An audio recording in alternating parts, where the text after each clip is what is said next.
May sablay doon sapagkat muna yung kondisyon na ibinigay mo hindi tinupad. Pangalawa, kapag yun ay pinanatili mo sa Quezon City, sangayon na rin sa kanyang declaration, natatakot siya na pag ibinalik siya sa Senado, manganganib ang buhay niya. Parang binibigyan natin ng credence. Parang pinaniwalaan natin siya. Sa mga tweet, pagka siya ay nagsasalita rito sa Senado, parang hindi siya pinaniniwala. Pag nagsalita siya sa House of Representatives, tiwalang-tiwala ang kanyang sinasabi, puro totoo. Samantalang, puro sa kasinungalingan din naman ang kanyang sinabi. At nung kami magkaroon nga ng konting hatin nung bumaba siya sa session hall, sinabi ko sa kanya, Mr. President, dapat naman sana nakonsulta mo naman ako kung siya ay tuluyan mong ilalagak sa pangangalaga ng custodial center ng Quezon City. Bakit ko naman gagawin? Sabi niya, ako naman ang Senate President. Nakalimutan po niya na meron po tayong tuntunin sa Blue Ribbon Committee. Ito po ay nasa Article 6, Section 6, Paragraph C ng rules ng Blue Ribbon Committee. Kailangan po malaman ninyo. Ang sinasabi po ron, yung witness na cited in contempt may be ordered to be detained in such a place as may be designated by the committee alone. Meron pong option dun or with the concurrence of the Senate President. Sa mga tweet, yung lamang designated place by the committee alone, sapat na yun Kaya ko sinabi, dapat kinonsulta mo ko. Ngayon lang, sabi niya, napalitan ka na Bakit pa kita kukonsultahin? Hindi po Nung kinumit niya sa Quezon City Custodial Center, na-monitor ko sa bilyonaryo at sa ibang mga pahayagan, Inquirer. You met this great man. Sweet grape, cool man. Warm fresh gumbo. Try it out. Mga 2:15. 1:30 to 2:15 p.m. ang nakalagay sa mga dyaryo. For the record, nung ako po ay napalitan is about 5:24 in the afternoon. So ako pa rin ang chairman. So gusto ko lang linawin yun. Ang pangalawa po rito ay yung aking sulat sa DOJ na bilang nananatiling chairman noon ng ating Blue Ribbon Committee, nirekomenda ko po na siya ay makapag-apply sa Witness Protection Program. Sangayon po sa Republic Act 6981. Kasi po sinasabi rin po sa Section 4 na sinasabi na sa kaso ng legislative investigation in aid of legislation, yung witness po upon his express consent ay pwede siyang ma-admit into the program upon the recommendation of the Legislative Committee where his testimony is needed. So yun po yung aking ginawa. Ibig sabihin, lahat po ng aking ginawa na aksyon ay naaayon naman sa batas na umiiral. Provided that the recommendation is approved by the Senate President. Hindi nga po niya in-approve. Kaya po yun ang tinanong ko sa kanya noong September 9 na po yata yun na nagkaroon kami ng session. September 10 na po yata yun. Ang sabi niya, kaya hindi niya in-approve, nabasa niya yung sinabi ng SOJ na kinakailangan ng mga diskaya ay ibalik nila yung kanilang nakuhang hindi kanila. Yun ang magiging policy ng DOJ para sa ganon ay ma-approve yung kanyang aplikasyon under the WPP. Nagtaka nga po ako kung bakit ganon ang sinabi ng ating SOJ sapagkat linggo, isang araw bago pasimulan natin yung pangatlong investigation, nagkausap po kami. Pati yung kanyang deputy undersecretary, ang pangalan ay Jojo Cadiz. Nakausap ko yun ng mga ilang araw, siguro Biyernes hanggang Sabado. Sinasabi ko sa kanya yung maaaring merong lumabas sa mga contractors na kasangkot dito sa aming pag-iimbestiga sapagkat nagpapadala sila ng feelers na maaaring may magsabi and they will come into the open. So I was looking at the possibility of granting them provisional immunity. Ang sabi naman nung Yusek Gadis, mabuti po kanya i-refer ko rin sa ating SOJ. Sabi ko, tama-tama yan. Hanggang sa araw nga ng linggo, nagkausap kami personal. At tahasan niyang sinabi sa akin, pwede yan, sabi niya sa akin. Alam niyo naman si Secretary Boying Rimulya, madali kong kaibigan niya, matagal kami nagsama sa House of Representatives. So pinanghawakan ko yung kanyang sinabi sa akin. Alam mo naman kanya, ang Senado ay kabatakan natin yan, lalong-lalo na sinusulong natin yung whistleblowers na. Sige, kanya, panindigan natin yan. So matibay po yung aking paniwala, malakas ang aking loob, kaya sumulat nga ako at inirekomenda ko nga na siya mapa sa ilalim itong mag-asawang Diskaya sa Witness Protection Program. So ako inalulungkot kung bakit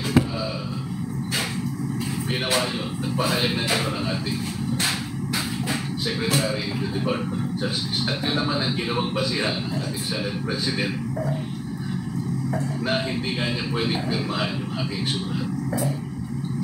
Alam po ninyo, sa tamang pagkakataon, I'm going to confront the Secretary of Justice kung bakit niya sinabi yun. Sapagkat malinaw naman po sa batas. Ano po? Kung titignan po ninyo yung Section 3, isama na po ninyo yung Section 10 ng Republic Act 6981. Maliwanag po doon kung ano-ano ang mga requirements na kakailanganin para mapasailalim ng Witness Protection Program ng isang witness na nag-apply. Hindi po kasama doon yung restitution na kanyang binabanggit na magbabalik ka pa ng kung ano-ano sa gobyerno. Unang-una po, nasa pag-iimbestiga pa lang po tayo. Kanino kukunin at paano i-determine yung halaga na ibabalik ng mga Diskaya kung sakasakali? Wala po sa tuntunin ng batas. Ang ilan po sa mga requirements kung bakit ka magpo-qualify sa witness protection. Handa ka bang gumastos ng 20 piso bawat araw para mawala ang labong paligid, pagod sa mata, at tuloy-tuloy na pagluha? Ngayon, may espesyal na promo ang lutein gum. Bakit ka magpo-qualify sa witness protection? Yun pong offense na kung saan pakailanganin ng testimony is a grave felony. Ito po kasi ay naharap nila dito sa kasakali ay plunder. So grave po yun. Yung testimony po ay substantially corroborated in its material points. Sinasabi ng mga Diskaya, meron po kami dokumento. Dapat sana tuntunin nila. Meron po kami mga ledger. Hindi naman nila hinahanap kung nasaan ang mga ledgers. Dapat yun ang tanongin nila sa mga Diskaya. Ang miyembro niya, siya o ang miyembro ng pamilya up to the second civil degree by consanguinity or affinity ay nasa threats, tinatakot. Maaari silang mamatay. Maaari silang puwersahin, takutin. Ito po yung mga requirements lang eh. At hindi siya law enforcement. Sa Section 10 sinasabi rin ang walang ibang direct evidence na maglilink sa mga iba. Pero kakailanganin mo kanyang testimony. Isa sa requirement yun eh. Na sila they are not the most guilty. Ayan muna ako live. Bye-bye. At hindi pa sila na-convict.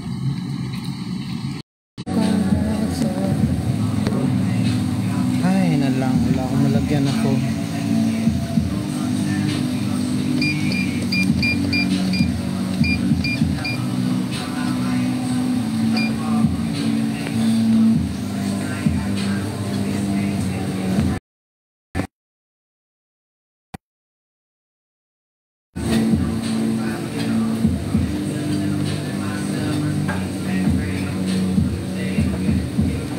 Kita kaulian eh kay ulan. Walking na lang.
na mabasa.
Hello.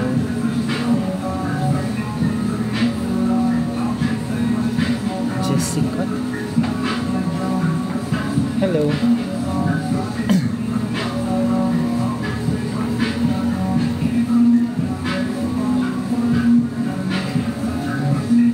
Na-stranded ako sa gym kaya nag-cardio na lang ako. Maulan masyado sa Siargao.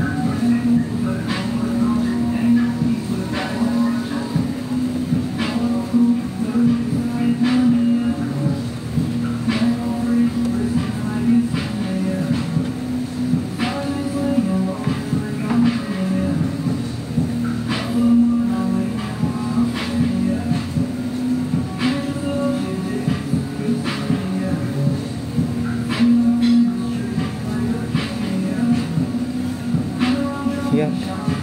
Thank you, Jessica.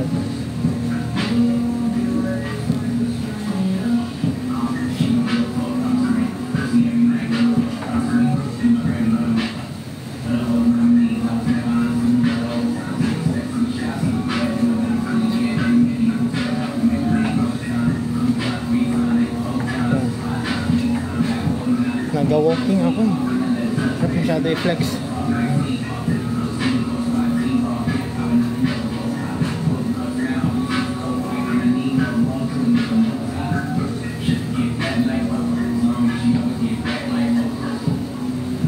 Naga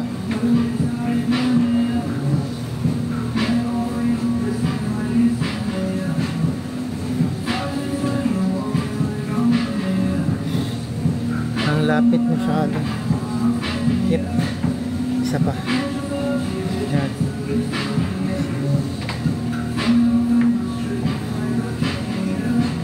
Guys, masyado nag-walking pa ako eh. Mamaya walking pa ako.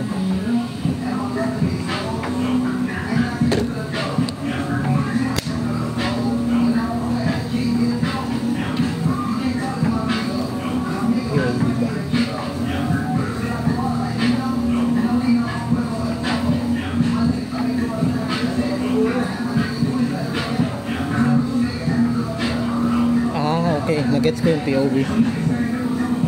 Kala ko kung ano.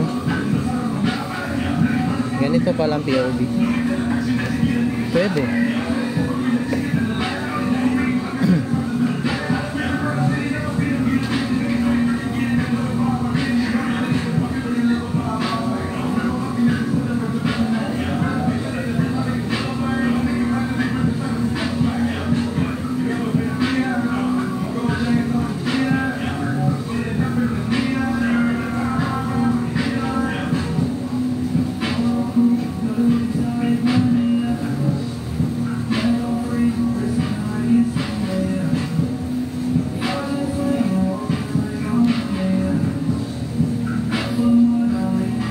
Hindi ako makauwi kasi grabe ang ulan.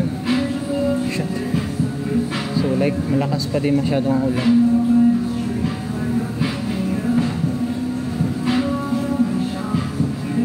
Saan na to pag ulian eh? Nag-walking na lang ko eh. Sayang ang time.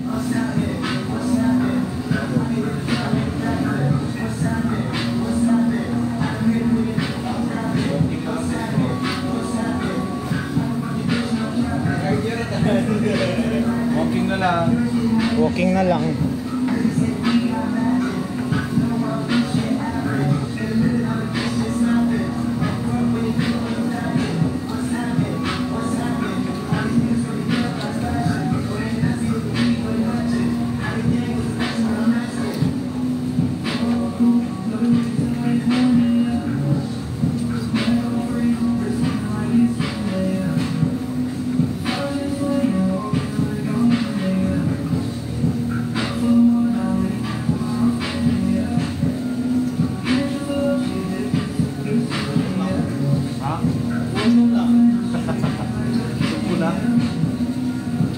Kota na gani, alas 9 na sobra oh.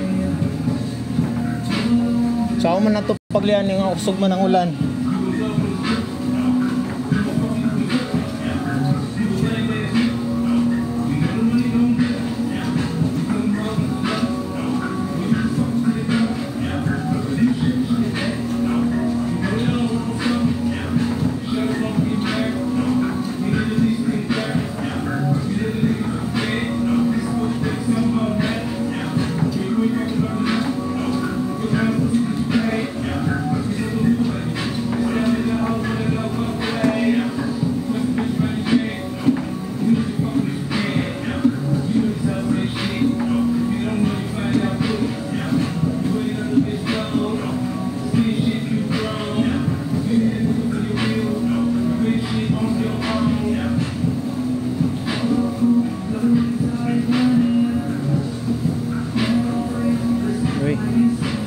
May gift si Padilla.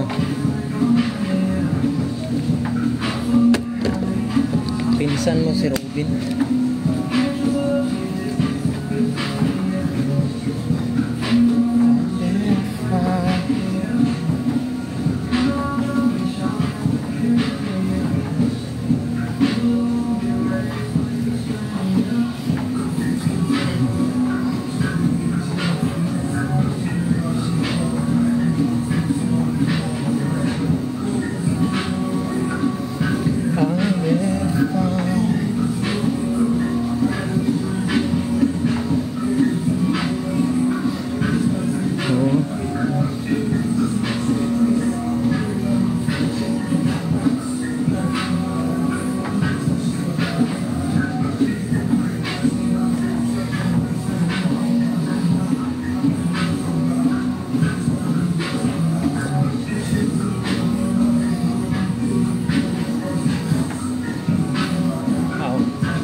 din ako.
Dessert.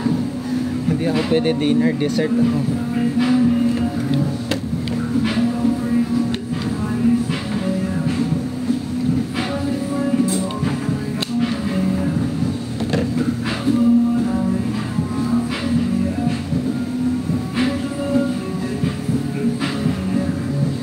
Midnight snack.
Ulan gyapon no? Yate. Murag overtime karon mo. Mag-close na lang ni sila ron ba?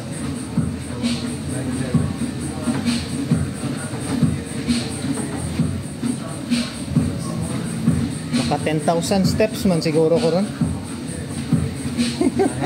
20 minutes na ko sige lakaw-lakaw.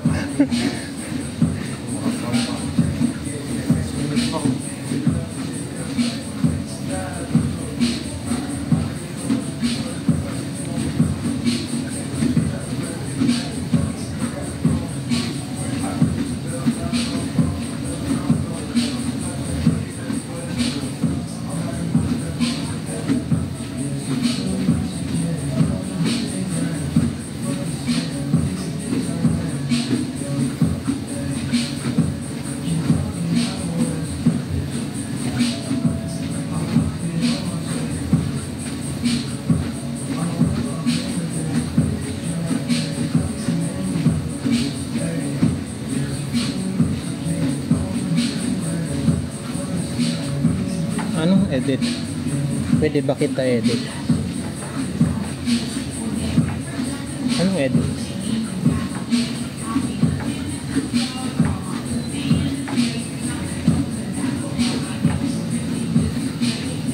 Okay lang.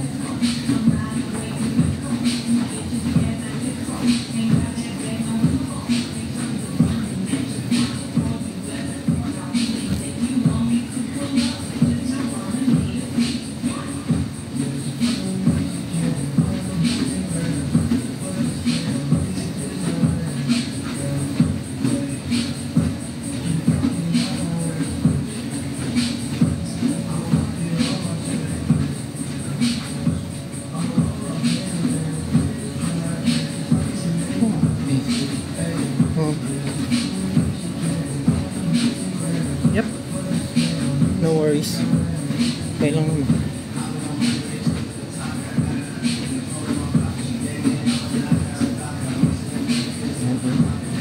Paano ba?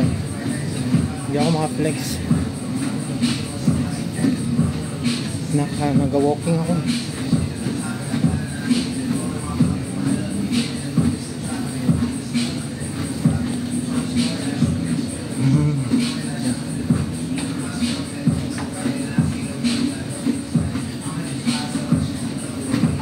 Ayan. Malayo kasi. Sabi kasi.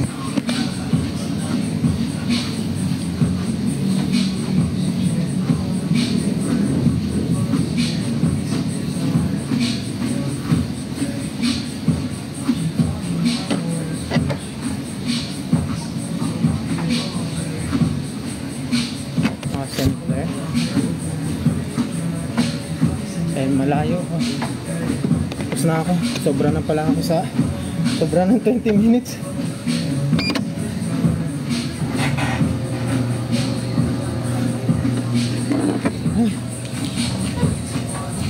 Yawa. Naka 20 minutes ko walking. So dahil tungod sa ulan.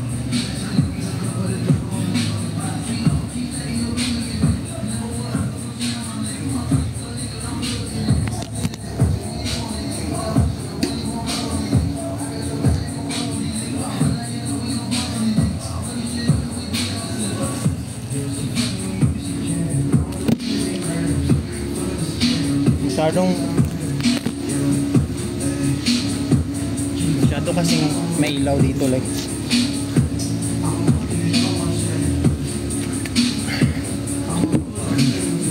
try drink water and content sip.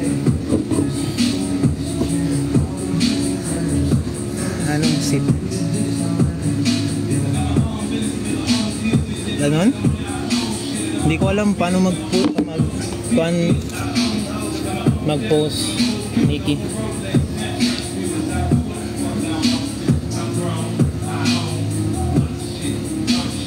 Stranded yun tani pre ba?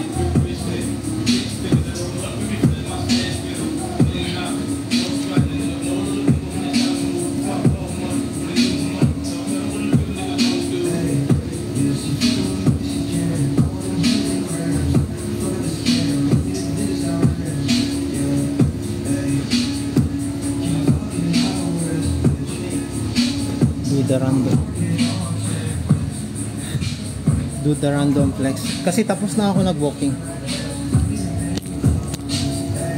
Like mag video na ako ngayon.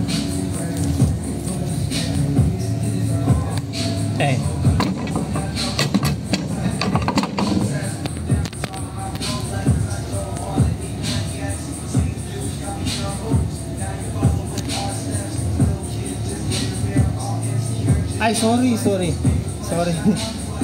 Kasi dito na ako mag-edit, like mag-video, Nikki.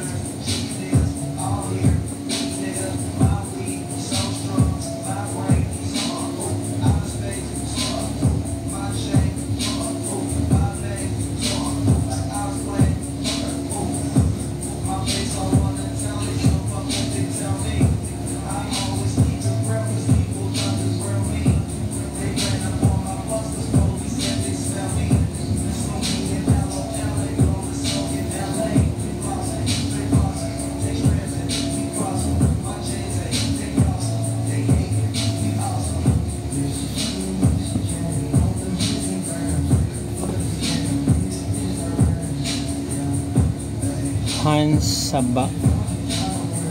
batok. Ang bicep flex. Hands. Ano yun? Ayan.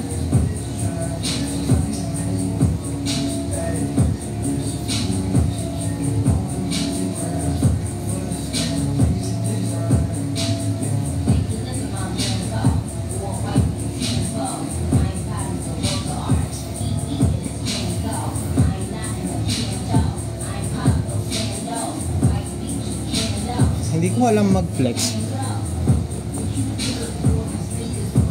Ay, sorry. Ayan.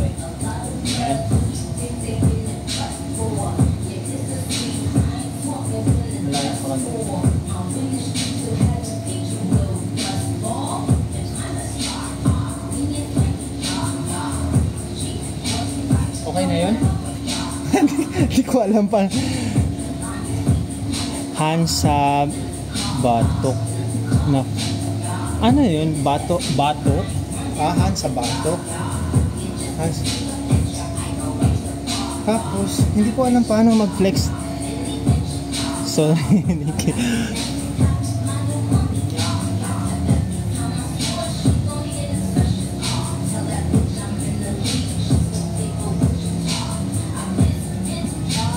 ko alam actually, ginamit mo na flex.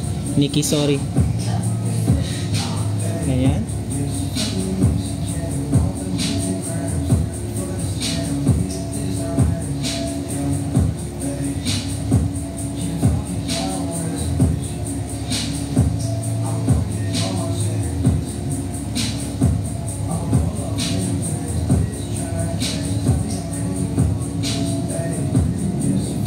Hindi ko alam actually, ginamit mo.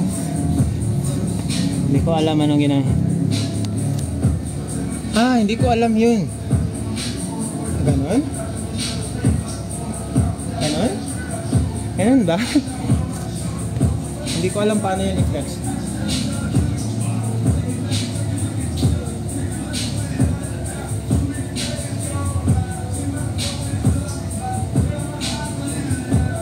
Hindi ko pa alam paano i-flex yun.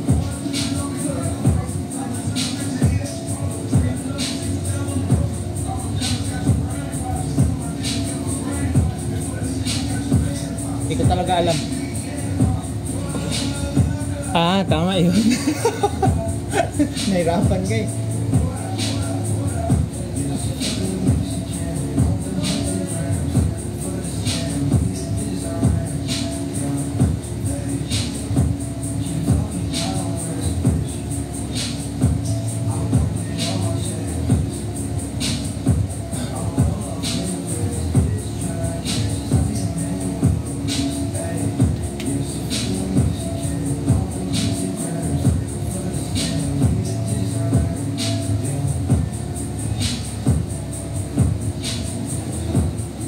Define yung katawan ko ba talaga super.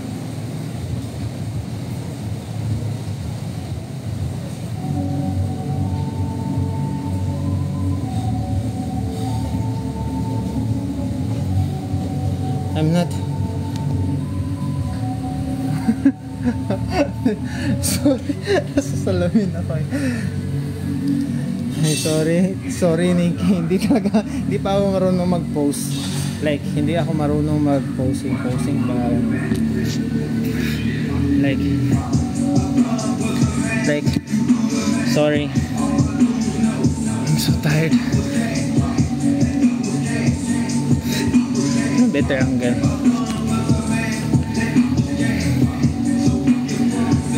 I'm done.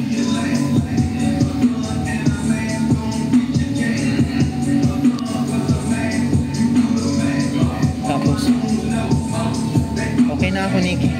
Mag-end na ako na.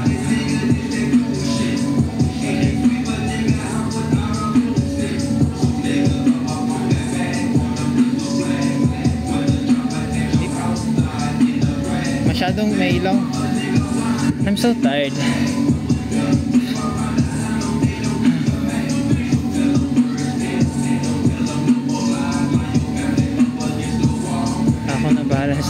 Tapos drink water and konting tapon sa chest.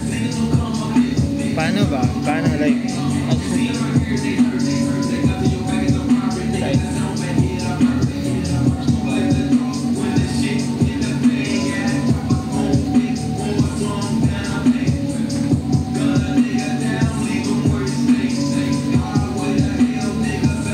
nagiging model. Hindi ko nga alam paano. Ito.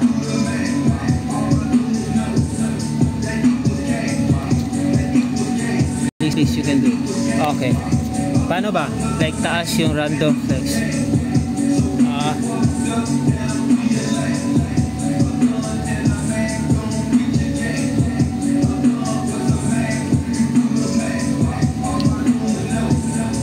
Hindi ko alam paano. Tama yun. Mag-inom.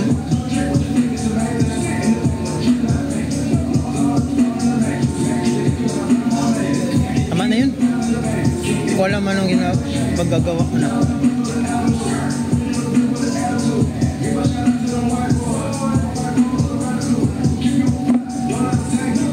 Tapon chest konti. Wala pa akong chest.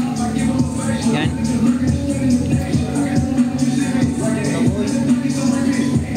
Ako ko yung manol. Big na kayo ba? Sige. Amping.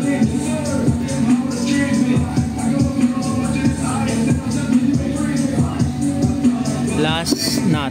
Let's do it and then mag-flex tricep bicep. Dito pa din. Mag-change kaya ako ng kuwang kasi hindi ako makagalaw dito. Sorry, mag-change ako.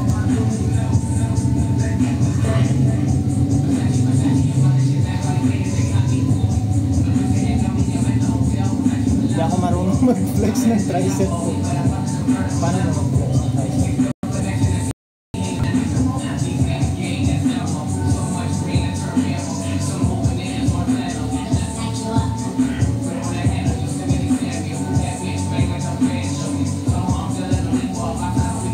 Tapos, that's all. Thank you. Sige, praktisan ko yan sunod.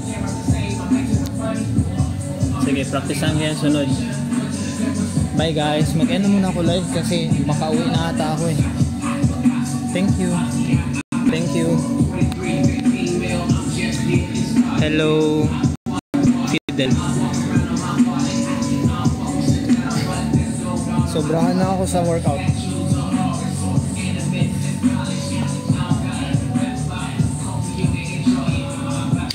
Sige, kopya. Follow kita.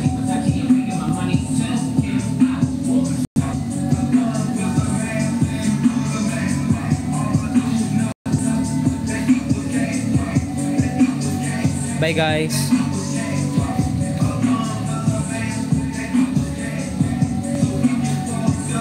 Bye bye. Ingat kayo.